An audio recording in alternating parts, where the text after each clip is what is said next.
It was 5 hot summer days in 2009 when 10 men from Niagara Falls came together under a tent located at one of the busiest intersections in Niagara Falls. With very few luxuries, they lived on site, with their goal to raise funds and awareness for Project Share, Niagara Falls' local food bank. Recently, 6 of the men met at Cogeco TV to share some of their memories and learn about plans for a feature film on the campaign. One of the 10 men and executive producer for the film, Dave Martineau, explains how this all came about. I was sitting on the set. I got into acting for whatever crazy reason a couple of years ago. And on the set of the TV show Rain last summer, it was about 1 a.m. or 2 a.m. And to stay awake, I was exchanging stories with this guy named Joseph Schur. And one of the stories I shared was the 10 men in a tent. And you know, I think everybody's sort of told the stories already about all the amazing things that went on, and you know, it was pretty emotional for everyone. When I finished telling the story, Joseph grabbed my arm and he said, "Dave, this is a movie, this is a movie."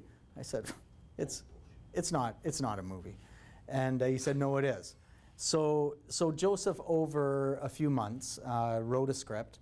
And then we got all the guys together in, I think it was early December, to say, hey, this is kind of a path we might be going down. Well, the event was unbelievable. It came at a perfect time. It was a perfect storm. We were in dire needs at Project Share, and this idea came about, and when I first thought about the concept, I was like, I don't know if this is going to happen, guys, or what's going to happen with this as well, but we pieced it slowly together. The guys were amazing. We had such a great time. I think because of the camaraderie between the guys that it was successful, as well as with all the food vendors coming in there, entice people to come on by. The media was unbelievable, the way they covered it. It was perfect, and we were so fortunate for that to happen, and to raise that much money in one event is unbelievable in the city of Niagara Falls. A lot of troublemakers in that tent, to be quite honest. I mean, then it was Bob or Kevin with the water buckets and so on. We had a good time that way. I'll tell you, the food, though, it was terrible. And we suffered that way, that's for sure. Definitely, and especially when we got to smell that gourmet barbecue every day.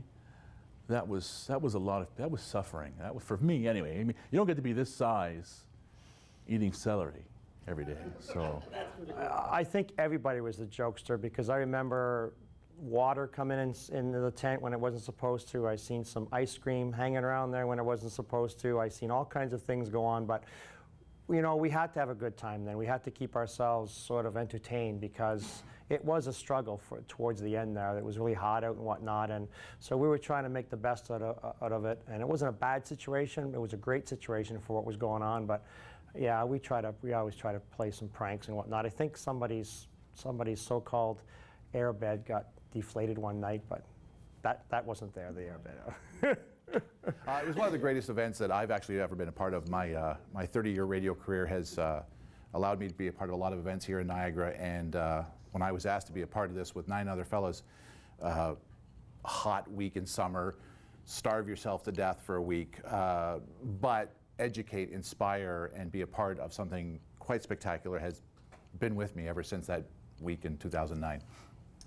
I would say one of my constant memories of that event, some of the newer citizens of Canada that came from, I believe, Fort Erie. A lot of them had newly arrived here. Most of them, I don't think, could even speak English. They were going to English as a second language school. They were doing all kinds of stuff. They showed up as a group with a sign and you know, made it known that they were grateful for all the help that people had given them so far, and they wanted to give a little bit back. Remember one time that our Mayor Jim tried to lighten up the mood of everybody over at Tim Hortons by going behind Bob's gas station to take a shower one morning, and disrobing to take his shower with the hose, and then being reminded by Bob that you realize there's a Tim Hortons right over there, and it's all full of people. So that was nice of him to do that. I'm pretty sure that's how he got in. He got all the votes from the guys at Tim's. First day and a half was tough, because I thought, what have we done here? And I was the author of something that was pretty bad, because it was the hottest day of the year. We had just walked a long way. Kevin had gotten sick going out there, and I think you died, didn't you, Kevin? But very good. But yeah, but regardless of that, it was all bad. Things weren't coming around, and I started thinking, what are we going to get? We had goals, but they were just pie in the sky. And I think at one time we thought 100,000, then we started thinking 50,000, things like this. I mean, I know it ended up at 302, but you know, I was sweating bullets at the time, but nobody knew it because we all acted like fools.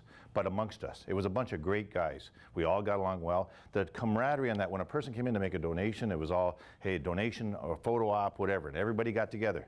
I was really proud of these guys. There's a major film distribution company that's interested. We'll be doing this as an actor production, so it'll be a professional production with professional actors.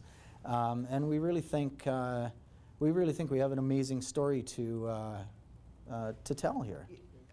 A portion of the revenues that we bring in we'll be giving to them off the top, but then we'll also be giving a significant portion of any profits to Project Share.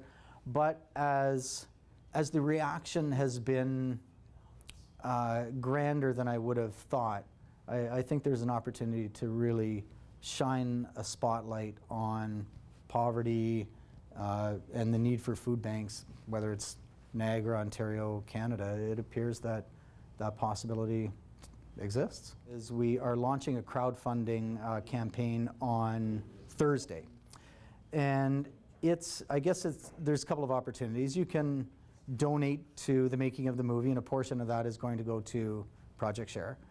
But then there's various levels, like if you give, I think it's $50, then you get a signed poster. But if you give $100 or greater, you get to be actually in the movie, in the background in the movie. So you get to be in a movie and contribute to the food bank as well. I guess I'll just tell you, the total right now and still to climb is $302,000. You too can be involved. Visit the 10 Men crowdfunding site to support the film, Project Share, and be a part of the action. In Niagara Falls, reporting for The Source, I'm Lori Taraba.